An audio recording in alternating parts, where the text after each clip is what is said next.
Hello, my name is Austin Derrickson, and today I'll be taking you through the Matrix map, or gym map, as it's commonly referred to, for my map I'm making in Quake. So here we have a average, little smaller cover that the player can go around and maneuver. Didn't want to make it too high, just because I think it's nice to just kind of play with these nice angles, and Quake has a lot of nice gunplay, so I wanted them to be able to see the enemy. For the minimum height for cover, and then for the maximum height, I believe this is around 112 units or 96 units. So the player can barely jump over, and I don't know if you can see right there that they could still shoot. So this is 32 units wide right here, and a length of approximately 64, and then vice versa over here. Then if we go over here, we'll see the stairs, which have an average step of 8 units. Even though over here, as you can see, you can walk up 16 units just fine. But I prefer the smaller steps, as I think it'll give a better feel for my more industrial map. Over here we have our ramps. We have a small ramp. I don't really like larger ramps, so especially because you tend to fall and slide on them. Even though in Quake you're not really going to be standing still, in case the player does. I don't want them to be sliding. Over here we have our jump heights. So the minimum or average jump height is going to be 24 units. The average distance between these two blocks is 80. If they ever need to make a jump, it'll be 80 units, and the maximum height that they'll need to jump is 40 units right here. In addition, over here we have our max distance, which is going to be 152 units if we just jump. If I can make the jump. Right here, and that's just because it's easy to make on your way here, but with these smaller platforms you don't really have enough time to build up momentum to make it back. And over here we have elevators or lifts, platforms, however you'd like to call them in Quake.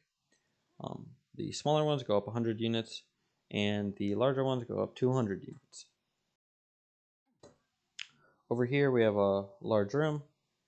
So these larger rooms, the maximum length is going to be 456.